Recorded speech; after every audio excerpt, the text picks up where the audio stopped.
बड़ा business dot com आपका sir जो प्रोजेक्ट है, इसने बहुत जल्दी ये पूरी दुनिया में छा गया एक्चुअली। सो इसको उसके पीछे आपका विजन क्या है सर? How you started?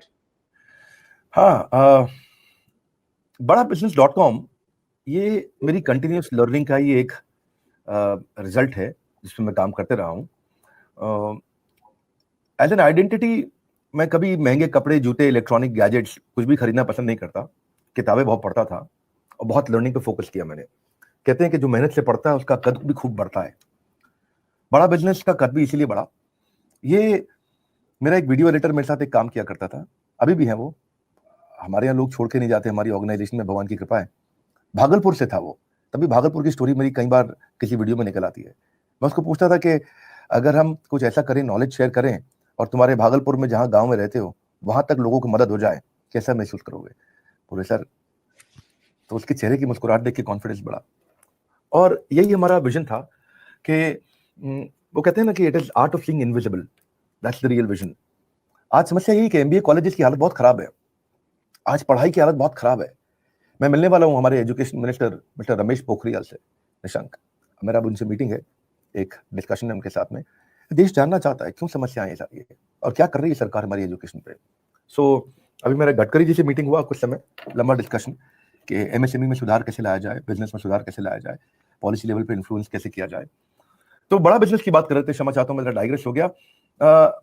हमने एक ऐसा प्रोग्राम बनाया जो कि एमबीए एजुकेशन के लिए या कोई अफोर्डेबल एमबीए एजुकेशन सीखना चाहता है, मैनेजमेंट की पढ़ाई करना चाहता है, उस पर हमने काम करने का प्रयास किया। लेकिन समस्या ये थी, जो प्रोफेसर थे कॉलेजेस में, वो उनकी तनख्वाह 25-30 हजार रुपए, 40 हजार रुपए महीना होती है किसी भी एवरेज कॉलेज के अंदर। पर फिर उसके बाद वो क्या सिखाएंगे, क्योंकि वो खुद ही उतना नहीं सीख पाया, उनकी खुद की इतनी ग्रोथ नहीं हुई, उनकी खुद की इतनी लर्निंग नहीं हुई। तो शिक्षक की जिम्मेदारी उसको निभा नहीं पाए वो। तो ऐसा हमने इसलिए सोचा कि हमारे प्रोफेसर ऐसे होने चाहिए जो सिखा सके, जिनमें दम हो। बड़ा बिजनेस में सारे काम हमें पहली बार करने थे, इंडस्ट्री में और कोई लीडर था नहीं। ये इंडस्ट्री में बहुत बड़ा वैक्यूम था, ये रिक्वायरमेंट बहुत बड़ी थी। एक तो टॉप हो गया मार्केट का, जो इसके लिए टॉप कंसल्टिंग कंपनीज है। एक बॉटम ऑफ द पिरामिड हो गया, जिसके लिए काम कर रहे हैं भारत सरकार के लिए स्किल डेवलपमेंट प्रोग्राम चलते हैं। लेकिन जो बीच का हिस्सा था बहुत बड़ा, आप समझिए, बॉटम ऑफ द पिरामिड का मतलब हुआ कि 700 करोड़ की जनता पूरी पृथ्वी पे जो है, उसमें से 400 करोड़ लोग ऐसे हैं जिनका साल का 1 लाख से कम अर्निंग है, यानी कि 8,000 रुपए महीना से कम अर्निंग है उनका। 8,000 रुपए महीना कमाने वाले लोग ऐसे लगभग 400 करोड़ लोग हैं पृथ्वी पे। सो जो real Fortune lies in the bottom of pyramid, अगर असली सपोर्ट करना, असली वैल्यू क्रिएशन करना है तो वहीं कर सकते हैं। हमने ऐसे प्रोफेसर्स को ढूंढा जिन्होंने कठिनाइयों से चल के फर्स्ट जनरेशन एंटरप्रेन्योर या फिर कोई बहुत बड़ा मोमेंटम क्रिएट किया। तो जिस इंडस्ट्री का जो नंबर 1 था उसको लिया, केंटारो के चेयरमैन को लिया हमने, वो नंबर 1 थे अपनी इंडस्ट्री में। पैकेज मूवर्स में जो नंबर 1 है उनको लिया, पैथोलॉजी में जो नंबर 1 है उनको लिया, दावत बासमती राइस अपने राइस में कमोडिटी फूड्स के अंदर नंबर 1 है, एपीएल अपोलो स्टील ट्यूब्स में नंबर 1 है। हमने हेनरी फोर्ड के पोते मिस्टर अल्फ्रेड फोर्ड, जो कि ग्लोबल चेयरमैन है फोर्ड मोटर्स के, उनको भी लिया। इंडियन मोबाइल में नंबर 1 को लिया, चाइनीज मोबाइल में नंबर 1 को लिया, अखबारों में जो नंबर 1 दैनिक भास्कर उनके चेयरमैन को लिया। हमने कई सारे कुछ बॉलीवुड के लोग लिए, प्राइवेट बैंक्स में एचडीएफसी लिमिटेड के चेयरमैन को लिया, पब्लिक सेक्टर बैंक्स में एसबीआई के चेयरमैन को लिया। ये सब लोग हमारे साथ आए या हमारे साथ आके काम कर रहे हैं, ये अपने आप में टेस्टिमोनी है। कोई अरबपति बिलियनियर जिसका जिसका अपना नेटवर्क बहुत मजबूत हो, वो तभी उस प्लेटफॉर्म पर जाता है जब वो प्लेटफॉर्म का ड्यू डिलिजेंस कर लेता है। ड्यू डिलिजेंस का अर्थ है वो समझ लेता है कि प्लेटफॉर्म में दम है, तो मुझे यहाँ जाना चाहिए। वरना कोई भी बुला लेता ना, ऐसे ट्रेनर बना लेता किसी को भी, तो वो एक प्लेटफॉर्म में ताकत हमने बिल्ड की, क्रेडिबिलिटी बिल्ड की, ट्रस्ट जनरेट किया। हु हल्ला नहीं किया इस तरीके का कि कुछ हो जाएगा तुम्हारी जिंदगी में, छा जाओगे, ऐसा वैसा। हम रियल कंटेंट देना चाहते थे, रियल जेन्युइन कंटेंट। केवल हवाई बात करने से अच्छा है वो जेन्युइन एक्चुअल कंटेंट हम कैसे ला करके दें, बॉम्बे स्टॉक एक्सचेंज तक लेके कैसे जाएं, वो जर्नी कैसे क्रिएट की। इसीलिए मैं मिस्टर आशीष चौहान को लाना जरूरी समझा, क्योंकि वो बॉम्बे स्टॉक एक्सचेंज के मैनेजिंग डायरेक्टर सीईओ हैं। हैंड होल्डिंग क्रिएट करते हैं। ये छोटा व्यापारी जो बेचारा अभी 10 लाख रुपए महीने का काम कर रहा है, यानी कि 1.25 करोड़ रुपए साल का काम कर रहा है, ऐसा व्यापारी, छोटा बिजनेस है उसका 10 लाख रुपए महीने का, तो दुकानदार भी रेवेन्यू कर लेता है ना, छोटा दुकानदार भी कर लेता है। अब दुकानदार भी जानना चाहता है कि यार क्या मैं बॉम्बे स्टॉक एक्सचेंज तक जा सकता हूँ? जा सकते हो भैया, अब बहुत आसान है, अब कुछ भी मुश्किल नहीं है। क्या करें? कोई है नहीं मदद करने के लिए, कोई बताने वाला नहीं है। आज मिस्टर वत्स, आप बताइए कि आप किसी से पूछें कि भाई बॉम्बे स्टॉक एक्सचेंज जाने के लिए, आप किसी से भी अपने आसपास पूछेंगे जो छोटे मोटे बिजनेसमैन हैं जहां आप रहते हैं, आप आई थिंक दिल्ली बेस्ड हैं, आप उनसे पूछिएगा कि भाई कैसे आप बॉम्बे स्टॉक एक्सचेंज जाएंगे, उसको नहीं मालूम। पर अगर क्या मैं उसको ये नॉलेज फ्री में या लगभग फ्री जैसे प्राइस में अगर दे दूं, वो वैल्यू क्रिएट कर दूं, तो फर्क आ जाएगा। आपको बता दूं 1/3 देश की इकोनॉमी एमएसएमई चलाते हैं। 27 तारीख एमएसएमई वर्ल्ड एमएसएमई डे के रूप में मनाया जाता है दुनिया भर के अंदर। जो एमएसएमई रिवाइवल मिशन पे हम काम इसीलिए कर रहे हैं। आप अगर डेयरी में नंबर 1 अमूल है तो उसके चेयरमैन को साथ में लाना चाहिए हमारे को। इंडियन एफएमसीजी में नंबर 1 है पतंजलि, तो बाबा रामदेव आचार्य बालकृष्ण को ट्रेनर क्यों नहीं बनाए? आप केवल बिजनेस करना आपका काम है आचार्य जी, आपका काम है कि आप देश की मदद भी करें, और आप मदद करना चाहते हैं, आइए मेरे साथ चलिए ना, काम करिए। वो बहुत पसंद करते हैं मुझको, और मेरा कैंडिड नेचर पसंद करते हैं। विवेक बिंद्रा बिल्कुल सीधी बात करते हैं, दमदार बात करते हैं, एक्चुअल काम कर रहे हैं, हवाई कुछ नहीं।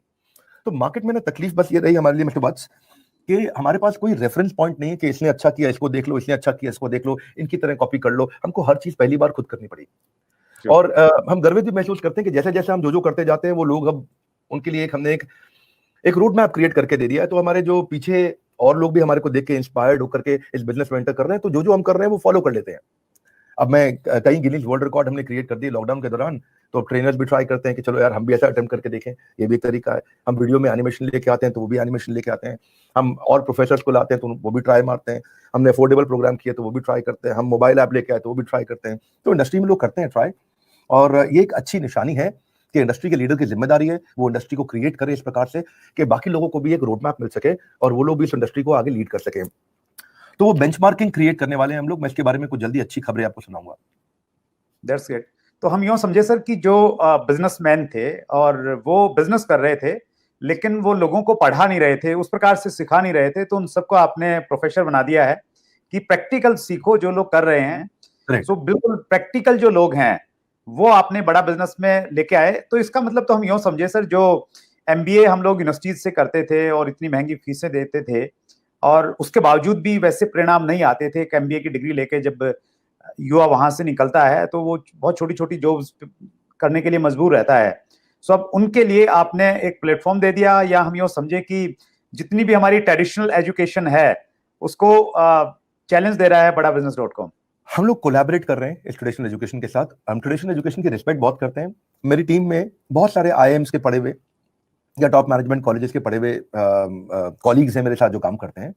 मेरा सीईओ ऑफिस है, उसमें ही आधे लोग आईआईएम्स के पढ़े हुए हैं। तो मेरे ख्याल है हम लोग एक कैटेगरी लीडर्स को लाने के लिए अच्छी एजुकेशन उसने ली है जिस कॉलेज से, उसको बहुत रिस्पेक्ट करते हैं, सम्मान करते हैं और ढूंढते हैं, क्योंकि वो फनल एक अच्छी क्रिएट होती है कि आईएम अहमदाबाद में एडमिशन लेने के लिए एफएमएस, एक्सेलराई, सिम्बाइसिस, आईएमटी गाजियाबाद या हैदराबाद का वो आईएस, तो ये सारे कॉलेजेस में इंटर वही करेगा ना जिसने बहुत मेहनत की है, जो बहुत तपा है, जो बहुत कड़ा है। आईआईटी में जो घुसा है वो बहुत कड़ा है, तपा है, उसमें इंटेलिजेंस है, तो उसको लेकर के आते हैं। अब रही बात कि क्या हम इनको खत्म करना चाह रहे हैं एजुकेशन सिस्टम में, मैं सुरेंद्र जी थोड़ा सा एक डिफरेंट व्यू पॉइंट देना चाहूंगा आपको इसमें। वो ये है कि अब हमने यूनिवर्सिटी और कॉलेजेस के साथ कोलैबोरेट कर लिया है। हम व्हाइट लेबल करके उनको कंटेंट देते हैं। यूनिवर्सिटी कॉलेज स्टूडेंट को पढ़ा रही है, और अगर आप सक्षम नहीं, कोई बात नहीं, हम आपके लिए एक नई ऐप बना के देते हैं आपको। आप उस ऐप पे हमारे बिलियनियर प्रोफेसर्स के द्वारा अपने स्टूडेंट्स को पढ़ाइए। कंपटीशन से ज्यादा अच्छा है कॉम्पिटिटिव कोलैबोरेटिव एडवांटेज। सो रावण ने अपने भाई कुबेर को बाहर निकाल दिया था, और भगवान राम अपने भाइयों के लिए राज्य छोड़ के बाहर निकल गए थे। भगवान राम का was more collaborative approach, Ravan का was more competitive approach. What is more important is आप अपने कंपटीशन के साथ अगर कोलैबोरेट कर सकें, that takes you to the next level of growth. That's great sir. ये शुरुआत है, और मुझे लग रहा है कि जैसे हम लोग प्राचीन भारत में कहते थे कि भारत जो है पूरी दुनिया को शिक्षा देता था, कहीं ना कहीं आपने उसी परंपरा को आप आगे लेके आ रहे हैं एक बार फिर। जिस प्रकार की एक्चुअली प्रैक्टिकल एजुकेशन और अप्रोच है, सो वो बहुत जरूरी है। और मैं एक चीज और आपसे शेयर करना चाहूंगा सर। अभी आप बात कर रहे थे कि बहुत जल्दी आप शिक्षा मंत्री रमेश पोखरियाल जी से मिलने वाले हैं। मैं एक्चुअली शिक्षा का विद्यार्थी रहा, मैंने एमए बीएड किया, और वहां पे हमें पढ़ाया जाता था हिस्ट्री ऑफ इंडियन एजुकेशन। तो उसमें जब हम शिक्षा का इतिहास हमने पढ़ा तो हमने ये भी पढ़ा कि लॉर्ड मैकाले जब इंडिया में आए, उन्होंने एक नई शिक्षा पद्धति हिंदुस्तान को दी, और उनका उद्देश्य था कि हिंदुस्तान में नौकर तैयार किया जाए। तो वो शिक्षा पद्धति कहीं ना कहीं आज भी इफेक्ट करती है कहीं ना कहीं हमारे एजुकेशन सिस्टम में। और मुझे यकीन है कि जब आप डॉक्टर पोखरियाल से मिलेंगे तो इस रूप में बात करेंगे। ऐसा लगता है सर इसमें बदलना चाहिए जो हमारी शिक्षा पद्धति है। बदलाव की आवश्यकता है। जो ट्रेडिशनल मॉडल है पुराना क्लासरूम बेस्ड थ्योरेटिकल अप्रोच, वो पूरी तरह से खत्म हो जाना चाहिए। क्लासरूम बेस्ड थ्योरेटिकल अप्रोच की जगह देखिए, एक होता है एंड्रेगॉजी, एक होता है पेडागॉजी। अभी हम पुराने मॉडल पे चल रहे हैं जिसको बोलते हैं पेडागॉजी, राइट। एंड एंड्रेगॉजी मैं आपको थोड़ा मतलब समझा देता हूँ, उसका अंतर एक्सप्लेन कर देता हूँ। जो आपने लॉर्ड मैकॉले की आज बात करी, वो मॉडल उसको बोलते हैं पेडागॉजी। पेडागॉजी मतलब क्या पढ़ाया जाएगा, और पढ़ाया जाएगा उसमें टीचर बोलता है और स्टूडेंट बैठ के सुनता है, उसको बोलते हैं पेडागॉजी। एंड्रागॉजी इज कि आप एक्शन बेस्ड लर्निंग क्रिएट करें, सिमुलेशंस दें, एक्सरसाइज दें, केस स्टडीज दें, रोल प्लेज दें, क्वेश्चनर्स दें, ग्रुप डिस्कशंस करें। उसके कारण आपस में जो ब्रेनस्टॉर्मिंग मजबूत होती है, उसमें उसका आंख, नाक, जीवा, कान, त्वचा सब इन्वॉल्व होता है, सारी सेंसेस एंगेज होती हैं, उससे रिटेंशन ज्यादा होता है, लर्निंग ज्यादा होती है, मजबूत होती है, और वो ज्यादा समय तक बात को याद रख पाता है। जिस चीज में आप इन्वॉल्व होंगे उस चीज में आप ज्यादा याद रख पाएंगे, रिटेंशन रहेगा। पर जो पुरानी मेथोडोलॉजी थी, वो बिल्कुल ठीक आपने बताया, जो लॉर्ड मैकॉले की मेथोडोलॉजी थी कि बच्चों को बैठाओ और उनको भरते जाओ। It's called well informed mind, right? It's not, it's well field mind, it's not well formed mind. Mind का फॉर्मेशन चाहिए, माइंड को भरना नहीं है। तो उसके लिए मैं बड़े सीधे प्रश्न करने वाला व्यक्ति हूं, और बड़े सीधे प्रश्न करने वाला हूं। हमारे जो लीडर्स हैं देश में इस समय, जिनकी जिम्मेदारी बनती है कि हमारे देश का एजुकेशन सिस्टम बदलना चाहिए, इसमें इंप्रूवमेंट्स आने चाहिए। ये थोड़ी कि जनता आपको चुन करके लेकर के आए और आप उसके ऊपर तेजी से रेवोल्यूशनरी काम ना कर पाए। बहुत महत्वपूर्ण है, मैं बिल्कुल अग्री करता हूं। आप जिस प्रकार से प्रश्न पूछते हैं सर, नितिन गडकरी वाला जो इंटरव्यू है वो मैंने देखा, और उससे पहले भी जो मिनिस्टर्स के आपने इंटरव्यू लिए, तो बहुत सीधे सवाल पूछते हैं, और जो जर्नलिज्म आपने कहाँ से सीखा, आई डोंट नो, लेकिन आप बिल्कुल, और मतलब वो जो आपके सवाल रहते हैं ना सर, वो वैसे सवाल रहते हैं जो देश में कोई पूछता नहीं है, लेकिन उनकी रिक्वायरमेंट बहुत ज्यादा है। That's good sir. अगले क्वेश्चन पे मैं आ रहा हूं। आज बहुत बड़ा यूथ जो है वो बेरोजगार है, और जब हम आंकड़े देखते हैं तो हम पाते हैं कि हमारे देश में जो बेरोजगारी की दर है वो लगातार बढ़ती जा रही है। इस दिशा में बड़ा बिजनेस डॉट कॉम क्या हेल्प कर सकता है सर? युवा कैसे जुड़ सकते हैं बड़ा बिजनेस डॉट कॉम से? देखिए, युवाओं तो दो माध्यम से जुड़ सकते हैं। एक, वो कंज्यूमर बन सकते हैं हमारे कंटेंट के, यानी कि प्रोडक्ट को यूज करें और कंटेंट को कंज्यूम करें और अपने बिजनेस को खड़ा करें। और दूसरा, अगर वो इमीडिएट सोल्यूशन चाहते हैं तो वो हमारे साथ भी रोजगार ले रहे हैं, बहुत से लोग आकर के ले रहे हैं। हमने मैं पहले आपको बताता हूँ कंटेंट कंजम्पशन के बारे में। मैं दो हिस्सों से इसको आंसर करूंगा mister Vats. Thank you for this opportunity. आपने जहां सब लोग टिकटॉक और इधर उधर समय बता रहे हैं, वहां पे आप अपने चैनल पे मेहनत कर रहे हैं कि लोगों को अच्छी लर्निंग दे सकें। पर जब लर्निंग देनी होती है मिस्टर वत्स, तो चैलेंज ये आता है कि जो गाना गाते हैं ना, कोई सिंगर्स रहते हैं हमारे यहाँ, वो 50 साल पुराना किशोर कुमार जी का अगर गाना गाए ना तो भी वो अच्छा लगता है। एक्टर बच्चन साहब अगर हाँ ऐसा करके बोले, मैं आज भी गिरे हुए पैसे नहीं उठाता, तो आज भी लोग ताली बजाएंगे। अगर टीचर प्रोफेसर सेम किताब को पढ़ाते चले जाएं, वही आर डी शर्मा कॉमर्स की किताब, मैथमेटिक्स की किताब पढ़ाते जाएं, तो भी चल जाता है। हमारे साथ चुनौतियां अलग है। हम एक कंटेंट को रिपीट नहीं कर सकते, एक वीडियो को दोबारा नहीं ला सकते, एक बात को फिर से नहीं कह सकते। हर बार बार नेक्स्ट लेवल पे लेके जाना है। मैं इतनी दूर आया हूं यहाँ रहने के लिए नहीं, और आगे जाने के लिए। तो कंटिन्यूसली उस पर काम करना है, और ऐसे करना है, हिंदी भाषा में करना है, सरल तरीके से करना है, और जेन्युइन काम करना है। मैंने बहुत लोगों को महसूस किया, ऐसा होता है जब मेरे पास पार्टिसिपेंट्स आते हैं, बोलते हैं कि सर, वो कहते हैं कि जी आग लगा देंगे, ऐसा कर देंगे, और बहुत ऐसा फायर हो जाएगा, बड़ा मोटिवेशन हो जाएगा। यू राइट, वो थोड़ी देर के लिए कुछ एनर्जी तो आएगा, पर आपने कोई टूल्स या फ्रेमवर्क्स या सिस्टमैटिक प्रोसेस उसको नहीं दिए, जिसके कारण वो बिजनेस का मॉडल शुरू किया लेकिन उसको स्केल नहीं कर पाया। मैं एक आपको अपनी जिंदगी का खुशी का पल शेयर करना चाहता हूँ, अगर आप अलाउ करें अपने चैनल पे। एक दिन मैं वृंदावन में था और इस्कॉन मंदिर से बाहर निकल रहा था और जा रहा था टुवर्ड्स, कौन सा मंदिर है वो, एक और मंदिर है, मैं उसका नाम भूल रहा हूँ, कृपालू महाराज का मंदिर है। तो वो अबाउट 800 मीटर्स है। जो लोग कभी वृंदावन गए होंगे देखा होगा, इस्कॉन से 800 मीटर की दूरी पे है वो। मैं रिक्शा पे बैठा वहां पे, और रिक्शा पे बैठते वक्त मैंने कहा भैया ये कृपालू महाराज मंदिर छोड़ दीजिए, सामने मेरा गेस्ट हाउस रूम था, तो मुझे वहां पहुंचना था। 800 मीटर का डिफरेंस था। मैं पूछा कितना पैसा लेंगे? बोला 100 रुपया लूंगा। मैं कहा थोड़ा ज्यादा तो नहीं मांग रहे? बोले मांग रहा हूँ। मैंने कहा क्यों? बोला मैं रिकवरी कर रहा हूँ, वसूली कर रहा हूँ। मैंने कहा वो कैसी रिकवरी? बोला आपका कोर्स खरीदा था मैंने, एवरीथिंग अबाउट एंटरप्रेन्योरशिप, और ये मेरा अब चौथा रिक्शा है, 3 रिक्शा लोग चला रहे हैं। पहले मैं केवल ऑपरेटर था, अब मैं मैनेजर बन गया हूं, अब लोगों से रिक्शा चला रहा हूं। और आपके मैंने एक वीडियो से सीखा है कि मैं 1 से 100 रिक्शा पे कैसे पहुंचूं, और कैसे 100 रिक्शा से का एक बड़ा बिजनेस क्रिएट कर सकूं। तो अब जो पैसा आपको दिया उसमें से कुछ तो आपसे वापस लूंगा। वो दिन मेरी जिंदगी का बड़ा एक बहुत बहुत अच्छा दिन था। मैं मतलब उस दिन महसूस किया कि मैं सही इंपैक्ट क्रिएट कर पा रहा हूँ। दूसरी खुशखबरी ये है कि मेरे यहाँ एक कुक काम किया करता था, उसका नाम था भीम, नेपाल से था और नॉर्थ ईस्ट में रहता था इंडिया में, और बड़ा अच्छा खाना बनाता था, उससे लगाव भी बहुत हो गया। पर एक दिन आकर के बोला सर आपके साथ रहते हुए इतने दिन हो गए और आप दुनिया को सिखा रहे हैं बिजनेस करना, और मैं भी अगर यहाँ पे खाली कुक ही रह गया तो क्या फायदा हुआ। तो उसने अपना मोमोज का छोटा बिजनेस खोलने का मुझको प्लान बताया। हमने डिस्कस किया, आपस में ब्रेनस्टॉर्म किया, और उसने बोला मैं मोमोज की चेन खोलना चाहता हूँ। इमेजिन करिए। तो ये एक बड़ी खुशी का दिन होता है आपके लिए अपने आप में, कि आपके आसपास जब आप इस तबके पे इम्पैक्ट क्रिएट कर सकें। तो युवा एक तरीके से तो ये कि वो जेन्युइन कंटेंट आकर के कंज्यूम करे, वहां से बेनिफिट उठाए। लेकिन दूसरा एक और अच्छा तरीका है, वो क्या है कि जो पर्वतों से टकरा जाए उसे तूफान कहते हैं, और जो तूफान से टकरा जाए उसे भारत देश के युवा कहते हैं। ऐसा हमारे देश की युवा शक्ति बहुत ऊर्जावान है, और इसकी ऊर्जा को सही दिशा देना बहुत जरूरी है। तो आपको जान के अच्छा लगेगा कि हमने भारत के राज्यों से, मतलब लगभग सारे राज्यों से हमारे साथ में इंडिपेंडेंट बिजनेस कंसल्टेंट जुड़े हैं, जिसको बोलते हैं आईबीसी। तो आईबीसी एक बड़ा अच्छा मॉडल है, बड़ा पावरफुल मॉडल है। एक आपको खुशखबरी देना चाहूंगा। मैं कल के रिव्यू मीटिंग में ये डेटा लिया था, और मैंने अनाउंस भी किया है, और मैं अपने लाइव वेबिनार में भी इसके बारे में बात कर रहा हूं कि शुभम गौर है नागपुर से, यंग लड़का है और वेरी नाइस, और पिछले 3 महीने में उसने 20 लाख रुपए कमाया हमारे साथ में।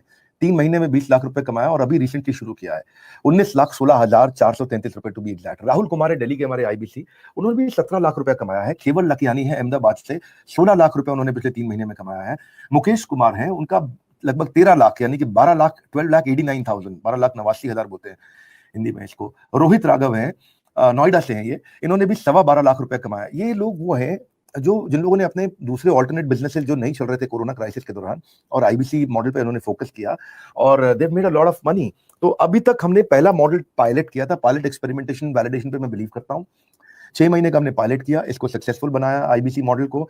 अब हम आने वाले समय में 2000 आईबीसी से 20,000 आईबीसी पे जा रहे हैं नेक्स्ट 2 क्वार्टर्स। नेक्स्ट 2 क्वार्टर्स का मतलब क्या है? जुलाई, अगस्त, सितंबर, अक्टूबर, नवंबर, दिसंबर, ये 2 क्वार्टर्स के अंदर हम लोग 2000 आईबीसी को 20,000 आईबीसी करने जा रहे हैं। और मैं आपको मिस्टर वत्स एक अच्छा डेटा देता हूं कि जो पहला महीना था, पहले शुरू का महीना था, उसमें से हमारे ग्रुप टर्नओवर का 10% केवल आईबीसी का रेवेन्यू कंट्रीब्यूशन था। मैं इसको हिंदी में थोड़ा इजी तरीके से और समझाता हूं कि जितना हमने टर्नओवर किया, उसमें से आईबीसी का जो रेवेन्यू था वो केवल 10% था।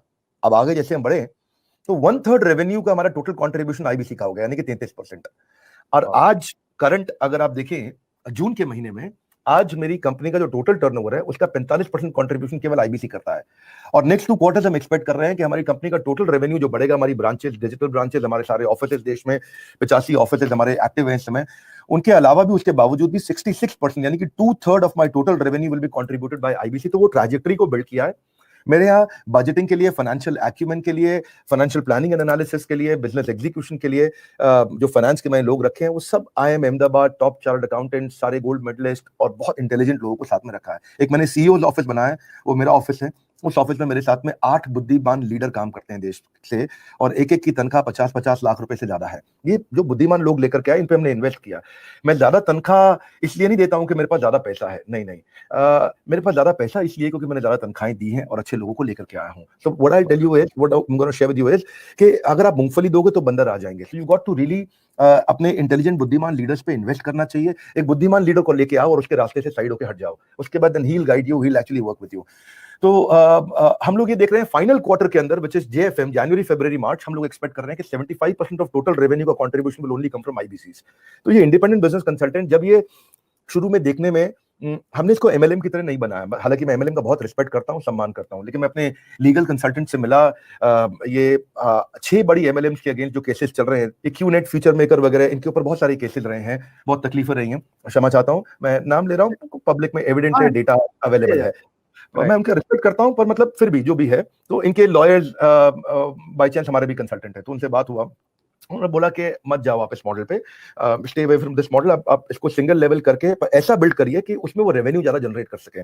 तो मैं एश्योर करना था कि वो अच्छा ग्रो करे, हमारा कंसल्टेंट जो आईबीसी है हमारे साथ में। इसका मतलब ये नहीं कि मैं MLM के खिलाफ हूं, मैं तो बहुत पसंद करता हूँ। ये कम्युनिटी बेस्ड मॉडल है, बड़ा मजबूत मॉडल है, और एक जगह मैंने कहा भी था कि मैं अपने बेटे को भी रिक्वेस्ट करूंगा कुछ दिन के लिए MLM जरूर ज्वाइन करे। लंबा कंटिन्यू करना चाहे अच्छी बात है, लेकिन कुछ दिन के लिए जरूर ज्वाइन करें, क्योंकि यहाँ पे जो लर्निंग है, जो करे जाता है, नेगेटिविटीज को हैंडल करने की क्षमता आती है, बहुत मजबूत बनाती है। तो हम अपने आईबीसी को क्या करते हैं, उनको डे 1 पे ऑर्गेनाइजेशन स्ट्रक्चर का ट्रेनिंग देते हैं, vision, mission, core values, channel of sales, product, process को एक्सप्लेन करते हैं। बाद में उनको सेल्स का ट्रेनिंग दिया जाता है, उनको मेरी सारी ट्रेनिंग प्रोग्राम्स फ्री मिलते हैं। उनको लीड जनरेट वो कैसे करेगा, डिजिटल मार्केटिंग कैसे करेगा, प्रिंट, रेफरेंस सेलिंग, प्रॉस्पेक्ट से कैसे मिलेगा, प्रोबिंग कैसे करेगा। तो मैं पर्सनली भी ट्रेन करता हूँ कि वो वैल्यू को कैसे क्वांटिफाई करेगा, ऑब्जेक्शंस कैसे हैंडल करेगा, क्लोजिंग टेक्निक्स क्या इस्तेमाल करेगा, कैंपेन मैनेजमेंट कैसे करेगा, आई डू यूसी मॉडल का कैसे इस्तेमाल करेगा। तो एक ट्रेनिंग दिया जाता है और उसके बाद फिर नेक्स्ट लेवल ट्रेनिंग पे लेके जाते हैं। फिर उसको टेक्नोलॉजी का ट्रेनिंग देते हैं। टेक का ट्रेनिंग बहुत इंपॉर्टेंट है, उसको सीआरएम का देते हैं, बॉट्स का देते हैं, टिकटिंग सिस्टम देते हैं, उसको कोई तकलीफ आती है वो टिकटिंग करे, और उसके बाद आफ्टर ट्रेनिंग सेल्स सपोर्ट उसको देते हैं। उसके साथ में हमारे रीजनल, हमने एक मॉडल है हमारा जो फ्रेमवर्क है उसके अंदर एक रीजनल आईबीसी ट्रेनर हम लोग बोलते हैं इसको। रीजनल आईबीसी ट्रेनर्स हर रीजन पे हमने एलोकेट किए हुए हैं और वो रिफ्रेशर ट्रेनिंग कराते हैं, डिजिटल मार्केटिंग पे सेशंस करते हैं, उनका हैंड होल्डिंग करते हैं, उनकी मदद करते हैं। सो प्रत्यक्ष को प्रमाण की आवश्यकता नहीं है। अब तो हजारों लोग, अब मतलब अब तो बहुत बड़ा एक वॉल्यूम बन चुका है जो लाखों रुपया महीना हर महीने अपना कमा रहे हैं। सो वो एक बार जब लीड जनरेट करना शुरू करता है डिजिटल मार्केटिंग के थ्रू और वो रेफरेंस जनरेट करता है। पहले भी लोग मेरे कोर्सेज को रेफर किया करते थे। प्रोडक्ट में अगर दम हो तो लोग रेफर कर ही देते हैं। मेरे को कोई चीज पसंद है तो मैं उसकी तारीफ करता ही हूँ। मुझको विस्तारा एयरलाइंस पसंद है, मैं उसकी तारीफ करता हूँ। मेरे को ओबरॉय होटल बहुत पसंद है, मैं उसकी तारीफ करता हूँ। तो आपको अगर कोई मिस्टर वत्स पसंद है तो आप उनकी जरूर तारीफ करेंगे। जो एमएलएम आपको पसंद है, आई डोंट नो, मतलब आप तो एक न्यूट्रल प्लेटफॉर्म पे हैं तो आप पब्लिकली एक एमएलएम को शायद सपोर्ट नहीं करते होंगे, लेकिन पर्सनली कोई आपसे मिले तो आपके मन में कहीं ना कहीं सम्मान होगा किसी 2 4 5 कंपनी के लिए बहुत ज्यादा। ऐसे ही जब मेरा आईबीसी भी रेफरेंस देता है तो रेफरेंस देकर के अगर वो रेवेन्यू कमा सके तो कितनी अच्छी बात है। तो हमने क्या किया, उसको एक लाइफ मेंबरशिप भी दे दिया अपना कि मैं जिंदगी भर जितने ट्रेनिंग प्रोग्राम्स करूंगा उसके लिए लाइफ टाइम फ्री है। तो उसका पैसा वैसे ही बाहर हो जाता है। वो छोटी सी इन्वेस्टमेंट करता है, वो इन्वेस्टमेंट भी हम उसको रिटर्न कर देते हैं, उतने की हम उसको इन्वेंट्री दे देते हैं और वो लाइफ टाइम मेरे साथ एसोसिएटेड रहता है जिंदगी भर के लिए। उसको मेरे सारे हाई डिमांड कोर्सेज का एक्सेस मिल जाता है, उसको डायरेक्ट ट्रेनिंग मिलता है मेरे से, टेक्नोलॉजी सॉफ्टवेयर का सपोर्ट मिलता है, प्रोडक्ट बहुत पुल है। मेरे ख्याल है इस इंडस्ट्री में कोई अतिशयोक्ति नहीं होगी अगर हम ये बोलें कि हमारे प्रोडक्ट्स को लोग सबसे ज्यादा पसंद करते हैं या हमारे चैनल का बहुत ग्रोथ हुआ है। इसमें कोई अतिशयोक्ति नहीं होगी क्योंकि ये वेल रिकॉग्नाइज्ड है कि हमारा चैनल इंडस्ट्री बेंचमार्किंग पे वर्ल्ड का नंबर 1 चैनल बन चुका है। और अगर ओवरऑल कैटेगरी देखें, ओवरऑल कैटेगरीज में तो हम टॉप 10 यूट्यूबर्स में नाम आता है, जिसमें एंटरटेनमेंट भी है, म्यूजिक भी है, जिसके अंदर वो क्या बोलते हैं उसको, कॉमेडी भी है, BBQ vines, Samit Bhadana, they are doing fantastic work. लेकिन एजुकेशन को टॉप 10 में लेके आना थोड़ा मुश्किल रहता है। लेकिन इसमें मैं 3 4 चीजें और शेयर करता हूँ। एक तो वर्क फ्रॉम होम अपॉर्चुनिटी है, वो घर से काम कर सकते हैं। हमने मार्च में हमें लगा था कि कोरोना क्राइसिस के दौरान जब सारे ऑफिस बंद हो गए, तो हमने 18 मार्च को बंद कर दिए थे, जबकि ऑफिस लॉकडाउन शायद 22-21 मार्च के आसपास हुआ था। हमने 16 या 18 मार्च के बीच में सारे ऑफिस बंद कर दिए थे। अपने बाउंस बैक के इवेंट्स हमने मार्च के महीने के कैंसिल किए थे और तब हमें लगा कि हमारा रेवेन्यू में बहुत बड़ा डिप आ जाएगा क्योंकि लोग इस समय पैसा होल्ड कर लेंगे, खर्च नहीं करेंगे। पर जान के आपको हैरानी होगी, March was my life time highest revenue. March में हमने सारे रिकॉर्ड तोड़े रेवेन्यू के। अप्रैल में हमने फिर मार्च का रिकॉर्ड तोड़ दिया और जून में आज हम जहां बैठे हैं, हम अप्रैल का रिकॉर्ड ऑलरेडी तोड़ चुके हैं। तो जैसे जैसे कोरोना बढ़ा, मैं आपको बताता हूँ सुरेंद्र वत्स जी, जो डिजिटल फ्यूचर है ना वो अभी थोड़ा प्रीपोन हो गया है। आप ऐसा समझिए मिस्टर वत्स के जो फ्यूचर डिजिटल प्रोडक्ट्स का 2025 में आना था वो कोरोना के चलते 2021 और 2020 पर शिफ्ट हो गया, यानी कि प्रीपोन हो गया है। जो पॉसिबिलिटीज ग्रोथ की ट्रैजेक्टरी हम एक्सपेक्ट कर रहे थे कि 2022, 23, 24 में डिजिटल प्रोडक्ट्स बढ़ेंगे और इस तरह ई कॉमर्स और इवॉल्व कर चुका होगा, ऑनलाइन लर्निंग्स बढ़ेंगी, वो 2023-24 की जगह 2020-21 में ही आ गया। तो उसका बड़ा बेनिफिट हुआ और अब हमारा आईबीसी अपने आप को रिप्रेजेंट कर पाता है बड़ा बिजनेस के प्लेटफॉर्म से मार्केट में जाकर के कि मैं रिप्रेजेंटेटिव हूँ। इतने बिलियनर्स की फोटोग्राफ उसके पीछे रहती है, इतने लोगों का साथ रहता है। जो मुझको जानता है वो मेरे कारण हमारा कोर्स खरीदता है, जो मुझको नहीं जानता वो बिलियनियर्स को तो जानता होगा, वो उनके कारण कोर्स खरीदता है। और ऐसा एक एंट्री बैरियर क्रिएट हो गया उसके कारण, क्योंकि इस तरीके से तो नई प्लेटफॉर्म अभी क्रिएट हो पा रहे हैं आसानी से। अब हुआ क्या, उसको हमारे ब्रांच का आईबीसी को सपोर्ट मिल जाता है और हेड ऑफिस का सपोर्ट मिल जाता है और उसको अच्छे मार्जिन मिल जाते हैं। उसको कैनोपी, स्टैंडी, आईडी कार्ड वगैरह सपोर्ट क्रिएट करके देते हैं। क्वार्टरली उनका रिवॉर्ड एंड रिकॉग्निशन करते हैं। मिनिमम क्वालिफिकेशन का टेंशन नहीं रहता उनके साथ में। वो मेरे सारे एवरीथिंग अबाउट एंटरप्रेन्योरशिप के जब फिजिकल इवेंट्स होते थे तो अटेंड करते थे, अब जब फिजिकल होंगे करेंगे, डिजिटल तो सारे करते ही हैं। वो लर्निंग मैनेजमेंट सिस्टम देते हैं उसको। एक लर्निंग मैनेजमेंट सिस्टम मतलब क्या है, वो उसके ऊपर उस सॉफ्टवेयर पे और उस प्लेटफॉर्म के ऊपर उसको कंटिन्यूअस रोज नए वीडियोस मिलते हैं कि वो अपने आप को एनहांस कैसे करे। उसके लिए अलग प्रकार के वीडियोस हैं, खाली ईए के बाकी एवरीथिंग अबाउट एंटरप्रेन्योरशिप के वीडियोस नहीं है। तो उसको रेगुलर ट्रेनिंग सेशन दिया। तो मैंने बहुत लंबा डिटेल में आपको आंसर किया कि 2 तरीके थे। एक मैंने आपको रिक्शे वाले की स्टोरी सुनाई और उसके बाद मैंने आपको शेयर किया मेरा जो भीम नाम का हमारा जो कुक था उसके बारे में स्टोरी सुनाई, और अब मैंने इसके बाद आपको बताया कि आईबीसी बन के भी युवा हमसे जुड़ सकते हैं। ग्रेट सर, वॉल्यूम की तो आपने बात की, आपके आईबीसी का कॉन्फिडेंस कितना रहता है उसका एक एग्जांपल मैं देना चाहता हूँ और ये अपॉर्चुनिटी भी है मेरे पास में, मैं उनको थैंक्स करूं। आपकी आईबीसी है मधुसूदी वेस्ट बंगाल से, तो वो हमारे साथ में एसोसिएटेड हैं। हमारी एक टीम है chat with Surendra brand ambassadors की, सो उसमें मधु भी हैं। तो मधु ने कहा कि सर हम लोग 75th एपिसोड में डॉक्टर बिंद्रा सर को लेके आएंगे। तो मैंने कहा कि डॉक्टर बिंद्रा सर को हमने ट्राई किया था पहले, लेकिन डॉक्टर बिंद्रा बहुत बिजी हैं, आप आएंगे क्या? उन्होंने बोला नहीं नहीं सर मैं लेके आऊंगी। तो जो आपकी आईबीसी है मधु, उनका कॉन्फिडेंस लेवल इतना हाई था कि हमने फिर प्रयास किया, और ये क्रेडिट मधु को जाता है जो आपके आईबीसी हैं, और फिर हिमानी ने और तुषार ने बहुत हेल्प किया। सो कॉन्फिडेंस बिल्डिंग बहुत हो रही है सर वॉल्यूम के साथ में। और मैं ये इस मौके पे मैं ये कहना चाहता हूँ जो धन्यवाद करता हूँ, उनको कंग्रेचुलेट करता हूँ और उनको रिक्वेस्ट करूंगा कि वो तुषार जो मेरे एग्जीक्यूटिव असिस्टेंट है उनके थ्रू मुझसे मिले, भी बात भी करूंगा मैं उनसे, उनको पर्सनली भी थैंक्स करूंगा। एक अच्छे इंसान से मिलने का अपॉर्चुनिटी मिला, और आपने जैसे बताया कि आप एजुकेशन फील्ड से एमए बीएड आपने इतना पढ़ाई किया, और उसके बाद आज आप एडवोकेसी और एमएलएम के लिए पॉलिसी मेकिंग पे भी आप काम कर रहे हैं। So congratulation and I am really inspired by the work that you are doing sir. Thank you so much sir. हमारे व्यूअर्स सर बहुत सारे लोग हैं ना, एजुकेशन को बहुत महत्व देते हैं जो हमारे साथ जुड़े हुए हैं, तो उनको मैं सबको इस प्लेटफॉर्म के माध्यम से भी ये कहना चाहता हूँ कि ये एक ऐसा प्लेटफॉर्म है आईबीसी के बारे में मैं भी बहुत डिटेल से जान रहा हूँ कि वहां पे आपको लाइफ टाइम लर्निंग का एक मतलब आप विश्व के जो टॉप लीडिंग लोग हैं जो प्रैक्टिकल कर करके वहां तक पहुंचे, उनसे जब सीखने का मौका मिले तो इससे बढ़िया गुरुकुल, इससे बढ़िया पाठशाला, इससे बढ़िया यूनिवर्सिटी कोई नहीं हो सकती। वंडरफुल। हम लोग एक और प्रमाण देना चाहूंगा मैं आपको, सॉरी बीच में अचानक बोल दिया कि दैट्स नॉट रिस्पेक्टफुल, बट फिर भी आप अलाउ करते हैं। मिस्टर वत्स, मैं बताऊंगा कि हमारे जो बिलियनियर प्रोफेसर है ना, वो भी ये कोर्स को अटेंड करते हैं क्योंकि वो दूसरे प्रोफेसर से सीखना चाहते हैं। तो मतलब ये इतना पावरफुल प्रोग्राम है। एक अच्छा मुझे कॉम्प्लीमेंट एक दफा मिला, ये वी मार्ट के चेयरमैन मेरे प्रोफेसर हैं, और इसके अलावा हीरो ग्रुप के चेयरमैन है मिस्टर पंकज मुंजाल। हाँ, तो ये तो अपने अपने आप में से बड़े ब्रांड हैं। पंकज मुंजाल फैमिली से हैं, आप जानते हैं, दुनिया की लार्जेस्ट बाइक मैन्युफैक्चरिंग कंपनी, दुनिया की लार्जेस्ट साइकिल मैन्युफैक्चरिंग कंपनी। तो बोलते हैं यार विवेक बिंद्रा, तुमने जो सबसे अच्छा काम किया ना यार, मुझे सबसे ज्यादा पसंद है। सी देयर, वो मेरे को बहुत प्रेम करते हैं और मेरे सारे वीडियोस देखते हैं और हमारे कोर्सेज अटेंड करते हैं। बोले आपकी सबसे अच्छी बात यह है कि आपके कंटेंट में जो दम है वो इतना दम है कि हमारे जैसे लोग भी आपके वीडियो देखते हैं, और हमारे जैसे लोग इतना बड़ा बिजनेस कर रहे हैं वो भी आपसे सीखते हैं। और उसमें सरलता इतनी है, और उसको हिंदी भाषा में इजी इतना कर दिया आपने कि एक छोटा नया व्यापारी भी देख के सीख जाता है। तो आप पूरे इकोसिस्टम पे जो इम्पैक्ट लाने वाले हैं वो अगले 1000 दिनों में देश को दिख जाएगा। तो ये मुझे लगता है कि एक बड़ा कॉम्प्लीमेंट मुझे मिला था कि जब हीरो ग्रुप के चेयरमैन ने एक कॉम्प्लीमेंट दिया, या वी मार्ट के हमारे चेयरमैन ललित अग्रवाल ने दिया। That's great, wonderful sir. आपने बातचीत की लॉकडाउन की, और कोविड का इफेक्ट पूरी दुनिया में हम लोग देख ही रहे हैं, ऐसा दुनिया में कभी नहीं हुआ था। और हमने भी एक सीरीज स्टार्ट की थी सर, लाइफ आफ्टर लॉकडाउन, 1 जून से लेके 8 जून तक हम बहुत सारे सक्सेसफुल लोगों को उसमें लेके आए थे। हम आपसे भी ये पूछना चाहते हैं सर, अभी जो लाइफ अनलॉक हो रहा है धीरे धीरे चीजें, अभी भी बहुत सारी पाबंदियां हैं, सो किस प्रकार से कोविड-19 का हम लोगों की जिंदगी पे और बिजनेस पे फर्क पड़ेगा? कोविड-19 का फर्क तो भी बहुत रहने वाला है। मैं 3 तरह से आपको आंसर देता हूं मिस्टर वत्स इसके लिए। Please sir. एक समझते हैं पहले इंडस्ट्री क्या रहेगी, दूसरा इंपैक्ट क्या रहेगा, तीसरा रिकवरी पीरियड क्या रहेगा। Right sir.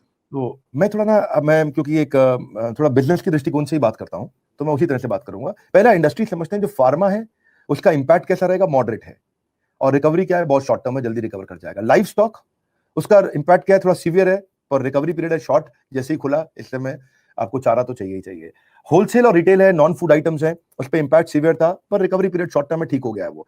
Textile impact moderate है, पर recovery period medium to long term रहने वाला है। अभी लोग कपड़ों पे खर्च नहीं करने वाले हैं और फर्क आएगा इसका। लॉजिस्टिक्स सीवियर इंपैक्ट हुआ, पर मीडियम टर्म रिकवरी पीरियड है, क्योंकि इंफ्रास्ट्रक्चर कम हो जाएगा, कंस्ट्रक्शन कम हो रहा है, रियल एस्टेट कम हो रहा है, तो लॉजिस्टिक्स में भी इंपैक्ट आ रहा है उसका। मेटल्स में भी ऐसा ही हो रहा है, मॉडरेट है, लेकिन रिकवरी पीरियड उसका रहेगा भी। ऑटोमोबाइल का रिकवरी पीरियड बहुत लॉन्ग टर्म रहने वाला है, जिस चीज के बिना लोग रह सकते हैं उसके बिना रहेंगे।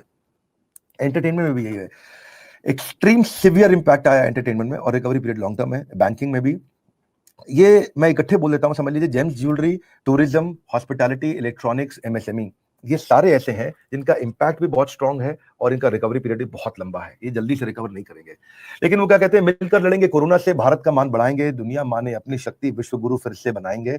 मेरे को और आपको ये इनिशिएटिव लेते रहना है। आज वर्ल्ड एमएसएमई डे को हम लोग सेलिब्रेट कर रहे हैं इसीलिए, और इसी पे हम लोग काम कर रहे हैं। वर्ल्ड एमएसएमई डे के चलते हमने काफी कोर्सेज को कॉम्प्लीमेंट्री भी किया आपने। इस समय 30 तारीख तक, यानी कि 30 जून तक हमने ऐसा एक स्कीम चलाया था, जिसको अब बंद कर देंगे हम 1 जुलाई से, क्योंकि अब लॉकडाउन खत्म हो गया, अब लोग अपने ऑपरेशंस में आ गए हैं। तो एक कोर्स के साथ हम 10 कोर्सेज अपने फ्री दे रहे थे, कॉम्प्लीमेंट्री दे रहे थे, ताकि लोग उसका फायदा उठा सकें। 30 जून को ये समाप्त हो रहा है, 1 जुलाई से स्कीम सारी खत्म हो जाएंगी और उसके बाद रेगुलर ऑपरेशन शुरू हो जाएंगे। That's great sir, wonderful. एक बार फिर हृदय की गहराई से बहुत बहुत धन्यवाद। हाँ, धन्यवाद। मैं यही कहूंगा आपसे कि इस अपने चैनल को बहुत आगे बढ़ाइए, बहुत आगे लेके जाइए। जैसा कि मेरा फिलॉसफी है, मैं इतनी दूर आया हूँ यहाँ रहने के लिए नहीं, और आगे जाने के लिए। Always remain dissatisfied with your last success. आप और बड़े बड़े लोगों को लेकर के आइए, बुद्धिमान लोगों को लेके आइए जो और लोगों को सिखाएं। धन्यवाद सुरेंद्र वत्स जी। पिछली बार सेल्फी मिस हो गया, अभी आपको हम घर बुलाते हैं, इनवाइट करते हैं, आपके साथ लंच डिनर करते हैं, अच्छे से सेल्फी लेंगे और कई सेल्फीज लेंगे आपके साथ। धन्यवाद इनवाइट करने के लिए, अपने सारे दर्शकों से बात करने का मौका देने के लिए। मुझे लगता है मैंने दिल से आज कई ऐसी बातें कर दी जो मैं नहीं करता था कभी भी, तो ये आपके चैनल पे मैं शायद कर पाया। आपसे मिलके, हमारे साथ जुड़े रहने के लिए, वर्ल्ड का नंबर 1 एंटरप्रेन्योरशिप यूट्यूब चैनल बनाने के लिए आप सबका हृदय की गहराइयों से विनम्रता पूर्वक, प्रेम पूर्वक बहुत बहुत धन्यवाद।